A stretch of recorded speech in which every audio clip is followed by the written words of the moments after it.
Today we are checking the Dharmasthala radar day with the rising tensions, of course. Tonight, Dharmasthala moves into a new phase. The special investigating team rolls out radar technology, no soil dug, but a lot of questions raised. From the whispers about ATS and NIA to the GPR signs, to the street-level clashes with the so-called D gang, this is the ground truth that we are going to break. Listen so carefully. You don't want to miss any of this. The scan begins, but not dig. Today at site number 13, the SIT, led by DGP Pranrat Maharti, brought in ground-penetrating radar. No excavators and no shovels, just scanning. This spot sits near a dam, light power lines and a main road too. Officials say safety and terrain make tech the first step. And but result? No human remains detected here today. But in this case, absence of proof isn't just proof of absence. Let's see what GPR can and it cannot do. GPR sends radio pulses into the earth, mapping underground anomalies. Best in dry or non-clayey soils, depth range is usually a few meters. Moisture, clays, and high conductivity, they can blur or block the signal completely. Drone-mounted GPR covers unsafe areas but loses fine resolution. Remember, GPR is a pointer, not a verdict. It tells investigators where to dig next, not what's there for sure. So that is the main difference in it. Let's see who is really running this. Officially, this is a Karnataka SIT case and full police station pass stayed overnight. But social media is buzzing with claims. ATS and NIA are moving in, but here is the truth. ATS works under the state's DGP, focusing on anti-terror and organized crime. And moving to NIA. NIA comes in only when the Union Home Ministry orders it under the NIA Act. Let's see what's the status right now. Right now, neither has announced a formal role in this Dharmasthala case. So why the buzz?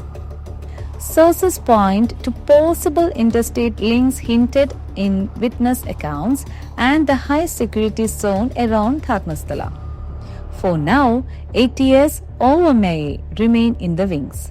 SIT and NHRC are on the field. Whether that changes depends on what the radar finds and what any future digs reveal. Let's see what's been found so far. Several earlier digs turned up nothing. One hilltop area near Site 11 did produce human remains and a woman's sari, according to an advocate. Elsewhere today, another excavation went down 18 feet, again no remains. The SIT is not revealing exact locations tied to these recoveries. The next moves will be driven by both tech science and human intelligence. Let's also see the D gang flashpoint here. Tensions boiled over yesterday. 4 YouTubers and a TV camera person were again attacked, cameras smashed, stones thrown, FIRs have been filed, civic and civil groups have condemned the violence. Some local reports and social media posts named the attackers as the D gang, allegedly a group of auto rickshaw drivers hostile to some camera crews. Police statements, however, avoided that label, calling them locals or devotees. The question here is, was this a spontaneous flare-up or an organized attempt to block coverage or to block the truth up from coming? This is the question that we are raising days before. Next, we can look into media freedom still stands. Last week, the Supreme Court refused to gag reporting on this case. It left the door open for lower courts to consider specific takedown pleas, but the principle is clear. Rigorous journalism remains protected as long as it stays within the law. That means the cameras will keep rolling even in the face of intimidation. That is, of course, a good news.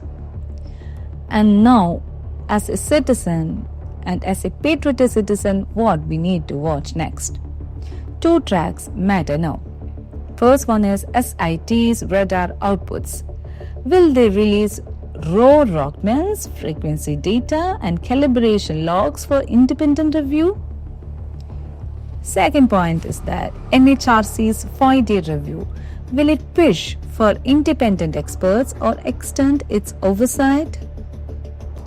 And for the assaults, we'll track whether arrests follow if changes are upgraded and whether the police formally acknowledge any so-called group identity. In a probe this charged, technology can either uncover truth or cloud it. Today's radar passes are just the start. What to watch next? As of now, 2 tracks matter now. The first one is SIT's radar outputs. Will they release raw radargrams, frequency data, and calibration logs for independent review? As of now, we have no clue on it. The second one is NHRC's 5-day review. Will it push for independent experts or extend its oversight? We don't know that too. And for the assaults, we'll track whether arrests follow, if charges are upgraded, and whether the police formally acknowledge any so-called group's identity. In a probe this charged, technology can either uncover truth or make cloud it. Today's radar passes are just the start. What happens next and who is allowed to see the data will tell us whether we are digging for facts or burying them. But surely we will try a way to seek that out. This is Ink Without Fear by Chandni, signing off until the next time. Stay vigilant, stay questioning, and stay so loud.